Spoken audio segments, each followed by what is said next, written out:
that said, I want to bring on a friend, a special guest. I know he's making the time. I want to wish him a happy birthday. Coming at us from Los Angeles, I believe. Please welcome Mr. Ian MacKaye. Hi, buddy. Hey, man. Hey, guys. Hey, Ian. What's going on, Ian? Hey, everybody. Nice to see you all. Yeah. Happy birthday. Thanks. Yeah, happy birthday, man. I was at that GI show at Gallery East. I came up for that. Yeah. Oh, yeah. Yeah, you remember that? I was there for that gig. That was a good gig. Yeah. GI. That was a great show, man. Yeah. Absolutely. And your story about Georgetown, was John stabbed? He wasn't working the door? Because he used to work at It was a record store that I think, did he work at a record store? It was Olson. Yeah, Olson Books and Records. He was the bag checker. Yes, Yeah, bag checker. We went to a record store, and then we went to a movie theater where you were working. You were like an usher in a movie theater. Yeah, Georgetown Movie Theater. Yeah, we all worked in Georgetown. That was our. Yeah. That's where everybody hung out. So it was a spot. Yeah. But actually, I filled in John. I had to fill in for John a couple of times down at the record store, bookstore. Yeah. So it was a good. But that's a good job because you have to talk to everybody coming through the door. Always. So it was nice. And I caught the end. Was that the guy that ran Gallery East that was on before? Yeah. Yeah. Because of course Meyer Threat played up there as well. That was, really pretty similar. That was Al. I mean, Al was that dude was like, we're going to do this. I said, we're going to do it. And last night I did a talk last night with Kevin Seconds, and I did a talk together. And I talked about the early formation of the punk scene, at least in my mind, and that there was each town had these scenes that were starting to grow, and you would make these connections. And Al was one of the first people that I actually really connected with. Kevin in Reno, Al in Boston, Corey up in the Midwest, Maumee, Necro, Detroit area, and but Al was really. He was calling on the phone. We talked a lot on the phone. And it was really interesting developing this relationship because we were all kids, but we're all involved with punk. We were coming at it from a slightly different connection, but whatever the differences were, the fact that we were doing it all made us really like a community. We were immediately we had this like serious shared interest and like safe harbor for each other. And I was saying that on the Meyer Threat's our second tour, our second attempted tour. The first one in '81 didn't work out, but the geography of the country, and this is from my point of view, as somebody who was booking the shows, the tour date shows was revealing to how I saw like safe harbor. So we left Washington. And we drove straight to Boston and played a show with Al and you guys. We played the Gallery East gig. You guys didn't play, but I think Al didn't want to be on the bill that day. He thought it was more important for him to make sure the gig was happening. Sounds like Al. We played with Negative. I think we played with Negative Effects. So. Negative Effects, I think, played that show. I think it was. Yeah. Yeah, and I think somebody that was else. their first show. Yeah, and then I can't remember who the other band was, but then Proletariat. The next show, Proletariat. was it Proletariat? Yeah, that's right. I think so. Right, yeah. thank you. Yeah. And then the next show was Detroit at the Freezer. We played there with Negative Approach and a bunch of other other bands. And then our next show was Reno. So we were literally following. Oh yeah, that's a great shot. That's Gallery East. That's a Phil and Flash show. Probably never been seen. Probably never been seen, but it's never been seen before. It's that's cool. It's amazing shot. Yeah, that's Gallery East. Yeah, well, you can't see there's a pillar in it, but you don't see it there. I guess. Yeah. Actually, there's a photo of Meyer Threat playing that we put in the.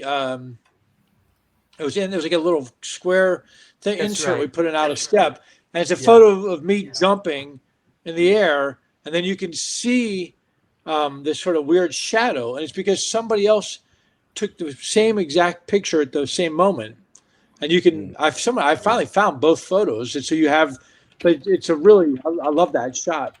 Anyway, I do remember, also we stayed with Al, I'm pretty sure, on that first trip.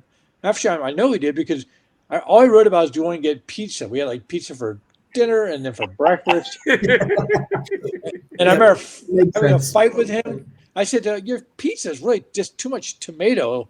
He's like, that's the only kind of pizza. He had some attitude about pizza. And it was amazing making these stops and getting to know these people and hanging out with Kevin last night was just so sweet. And of course, we had some words for Al from the stage. I'm really grateful not only for meeting Al, but also for knowing him and staying in touch with him and feeling loved by the guy, for so many years. That he was a tough customer, but boy, he had a heart. He's a really, really, that motherfucker meant it. He really did. Yeah. And I appreciate that. I appreciate people who give a fuck and care. Yeah. I would say there was zero bullshit when it came to Al Barile. I mean, he was as real and truthful as it could be. Sometimes painfully so. Sometimes too real. He once called me up. He was real. He was really mad at somebody. Somebody you all may have known. I think I know. And he called me up. He said, I think I'm going to kill him. And I said, Al, I don't think you should kill anybody. And he goes, no, he's got to go. And I said, you should think this out. Do you really want to go to jail over this? But he was really 100% plotting a murder at that moment. So, I think I talked about it. I talked him from the tree, though. I think he was ready to go. He has laser focus. I mean, but that's also, I think, where people who had a small conversation with him, when you had Al's focus, you had it. And he would get into what you were talking about. He would be into it. And then he would move on to something else. Right. I'm sure that, I don't know, maybe a diagnosis or something like that, when nowadays would put him on a spectrum or something. Back in the days, people just said, he's an asshole, but he's a totally nice guy. Right. Right. You put up with the fact that his attention was different than other people's attention. But like you said, I think laser focus with everything he did. That's the way it was, and I'm glad you took him off the track of, that guy out. I think that was a mission he was planning on accomplishing. I was like, you know what? Let me hold on. Hey Nancy, did you get that Ian saved Al from a life of jail time. I remember that. I remember that situation. I kind of was on, I kind of wanted to do it too, but he was very passionate. Al was definitely laser focus is the thing, and real to a fault. I remember one time I was like, Al, you never compliment me, and he said, I complimented you like last year. What are you talking about? Right, yeah. Dead serious. You want me to compliment you every year? Yeah. Forget it, And I tell the story about when he came to pick me up from school one day. I threw my bag in the car. Flippy was on the seat. And I realized I forgot something. And he was on the phone with his doctor at the time. So I ran back into school. When I came out, he was gone. And I was like, what happened? Where did he go? And so I was just like standing there for like 5 minutes. I thought maybe a cop made a move. And then all of a sudden he came bombing around the corner in his truck. And he was like, oh my God, thank God you were there. I got halfway home and realized you weren't sitting in the seat. And I thought I ran over you. Wow. That was Al, he was just, when he had his mind on something.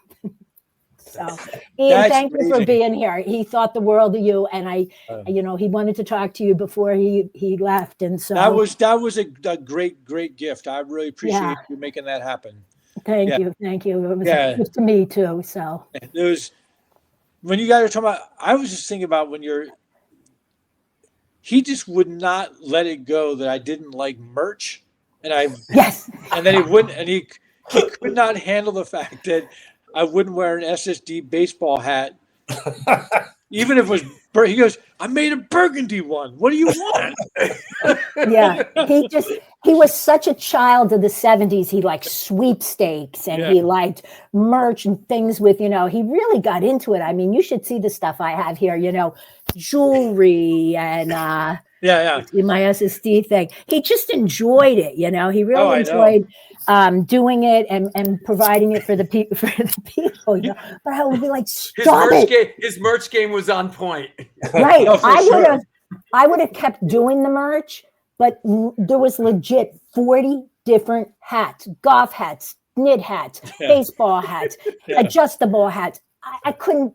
I'm telling you, could never have dreamed what he was going to do. I remember when he kind of asked us, the rest of the people in the band, like, hey, do you mind if I kind of like do a couple of shirts and just do, some little things? And I was like, I know he was at home with the back problems, and I was just like, yeah, Al, do whatever you want, man. That's it. That's going to keep you busy, having fun. He enjoyed it. Go for it. And then it was like, all of a sudden, there's like a merch store with every possible.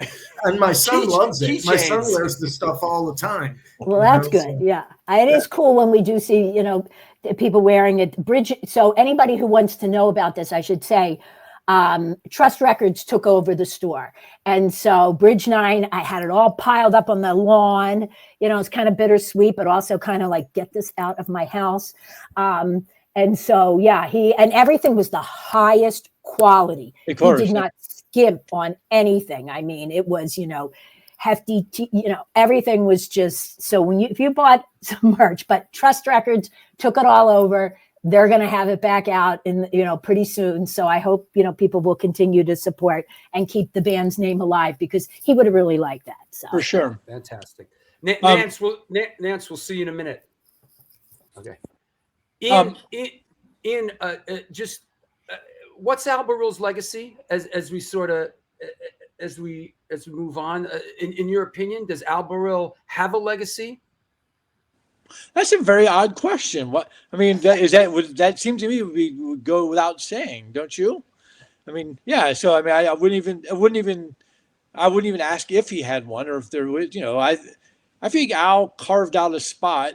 I mean, this is the thing. It's like it's a collective. All scenes are collective, really, but you usually have somebody, and all bands are really collective.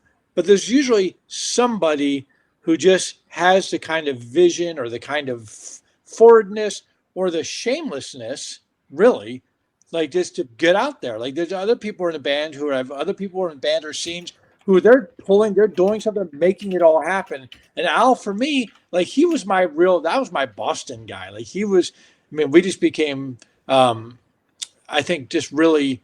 I feel like I really understood. I understood him, even though some of his stuff was so much more extreme, than mine. I remember when he first came to Washington, he was I think he's a little disappointed, frankly. He was like, "You guys, if you all remember when you came to Washington the first time, the high school show, and whenever I remember when you all arrived, it was snowing, and I was asleep upstairs. I'd been driving the newspaper truck the night before. And I just heard this banging. I came down, you were all stomping the snow off your boots. And then the show happened, and I was like, these DC kids they're small, and it's like it's just weird here. Like, he was not at all. I think he was expecting another army or something. He seemed a little disappointed, but that's all right. I think he grew to understand that we had something of our own. We were up to something. I also remember you guys. There was the crew did a. What'd you guys call it? Pig pile? Pig pile, yeah. That didn't go over well with the DC kids because didn't somebody like break a rib or something? Yeah, like that? A guy got his arm or rib broken. Yeah. He's just like a kid at the show, and we're like, all right, fuck you guys. This is we got a lot of shit for that. A civilian. Yeah. I mean, it was. But he was it was a high school show, and he was a long-haired kid. Here you go, Woodlawn High School. Yeah. There it was. But it was. So I think Al. I feel like his attention to detail, his sort of unrelenting philosophy, his absolute surety. Like, talk with him over the years about his medical situation. That guy always knew more than the doctors, in his opinion.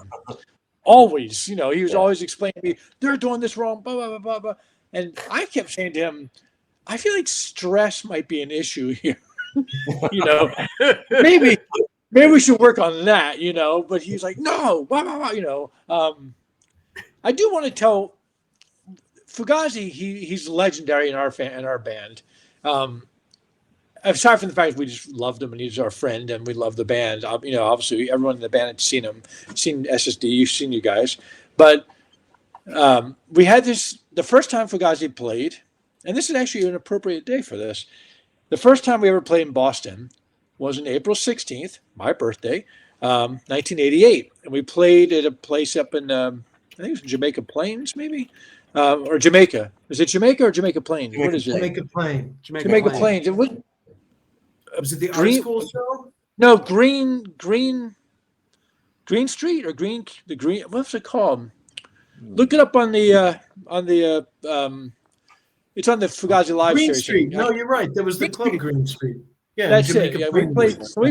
So we played there, and I think I think it's possible that Mike Gitter set up the show, but Mike was there, and he was interviewing us for a zine, right? XXX.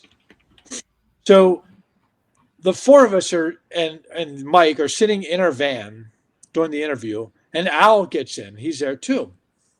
And he'd just seen us play. I'm pretty sure he thought we were terrible. And, because he's like, what is this? You're breaking the rules here. So we're having this interview, and then Gitters asked us about, like, are you guys really vegetarian? And I was like, at that point, I'd been a vegetarian for 3 years. And I said, we're a vegetarian. So we're kind of talking about being on the road and all this stuff. And Al is just sitting there, like, watching us and kind of with this look of it. He was incredulous, really. Mm-hmm. And at some point he just said, hold on. What if don't you ever want to just pull over and buy a bag of burgers? I'm like, no. And to this day, we talk about when we were driving, like we'll get together, like we'll go have dinner or something, and someone will go like, how about let's go pull over and get a bag of burgers, and we all know exactly what the reference is. And Gitter lost that cassette, and now he and I both have been trying to find that cassette for years, and all I really want to hear is Al asking us. He's like, how could you not want to pull over and get a bag of burgers? So that's great. I really wanted Al to come down. Nancy came down to Discord. We had a great time. I would have loved if he could have made it down, but I think it was at that point he had to take care of himself. But I am grateful that we would talk sporadically. I knew calling Al was going to be what a stem winder is. That term, stem winder. Stem winder is kind of outdated now, but a stem winder is, as I understand it, is that when people did something, talk for a long time, or you had a long conversation or a long phone call, whatever, or if you saw someone giving a speech, mm-hmm. The old pocket watches would run out. You have to wind up you have to wind it up because you're doing. So I used to say, like, I know this is going to be a stem winder. You're not getting off the phone with Al in 10 minutes. No. Like you're going to be on the phone for a while, and you're going to be hearing, you're going to hear a lot of his thoughts and opinions about everything. I remember when he said to me, he said, well, I don't have a guitar. He said, I sold all my shit and bought a jet ski. I was like, what? Are you out of your fucking mind? But he did. He said, I'm retired. I don't need to get instrument. I need a jet ski. Does this sound correct to you guys? Absolutely. Yeah. Oh, that's we were showing the jet ski pictures at the beginning of the show. Oh, good. Yeah. It blew my mind. It just I don't give a fuck about buying a jet ski, but selling all your gear to buy a jet ski, I mean, that seems insane. But he was absolutely very clear. And then when he wanted to return to music, he called me up. He was like, "I'm returning to music." So all right, and they did Gauge, right? He was absolutely. I think in many ways, Al always had his eye on the prize, whatever he thought of it, however he thought of it. And he didn't have, and the funny thing about him is that even though there was these like goals he had, like obviously dealing with his back or with the merch stuff, whatever, he had these really set goals. He also, I don't know how he found time to engage in ridiculous online squabbles, which you tell me about these. He was still fighting with the New York guys, like years later. And I'm like, why are you just let it go? Like, he's like, I forgot, somebody said something about, who was it? Was it Harley? Somebody, oh no, it may have been John, but somebody from New York had said like, oh, the Boston guys came down, but then we showed them what's what. And Al was not having that. Yeah, I was not. And this is like, we're talking about really in our 50s. And I was like, Al, let it go. Right. Anyway, I got to jump off. Thank you, Drew, for actually bringing this to my attention and let me know. And thank you guys for letting me butt in here. Obviously, Al was somebody who I love dearly. I feel so grateful to have known him. And I also feel like that, when you talk about something like legacy, I think his legacy was in place long before he died. And he already was a force to be reckoned with, and reckoned with him we did. Thank you, Ian. And we'll talk soon. Thanks, man. Happy birthday, bro. Thank you so much. See you all. Okay, take care. Bye. Take care. Take care, man. Oh, that's nice. That's cool. Yeah, Al thought the world of Ian, as you know. Yeah. Yeah, I Good love work, Ian. Drew. Man. Good work. Ian's a good dude, man. Yeah. He always responds.